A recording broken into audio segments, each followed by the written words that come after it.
আমাৰ যি এমপি শ্ৰীযুত প্ৰদ্যুৎ বৰদলৈ ডাঙৰীয়া আৰু আমাৰ বিধায়িকা শিৱামণি বৰা ডাঙৰীয়ানীৰ ওপৰত আজি ভাৰতীয় জনতা পাৰ্টিৰ ভেৰুনীয়া পোহনীয়া গুণ্ডাই সাংঘাতিকভাৱে তেওঁলোকৰ ওপৰত আক্ৰমণ কৰিছে। তেওঁলোকৰ গোটেই ৪-৫খন গাড়ী, প্ৰদ্যুৎ বৰদলৈ ডাঙৰীয়াৰ গাড়ী, আমাৰ বিধায়িকা শিৱামণি বৰা ডাঙৰীয়ানীৰ গাড়ী আজি চুৰমাৰকে ভাঙিছে। বৰদলৈ গাৰ পৰা তেজ ওলাইছে, শিৱামণি বৰাৰ গাৰ পৰা তেজ ওলাইছে।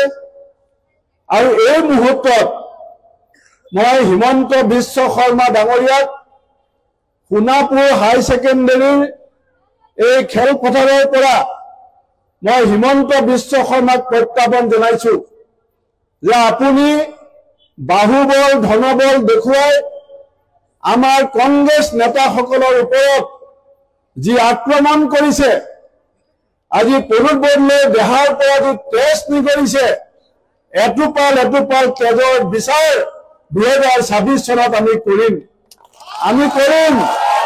আৰু হিমন্ত বিশ্ব শৰ্মাক মই আজি কৈ থৈছো যে ধৈৰ্য আৰু সহ্যৰ সীমা অসমৰ মানুহক হেৰুৱাবলৈ বাধ্য নকৰিব। বালিলৈ যি পাপ, শুগলিবলৈ সেই পাপ।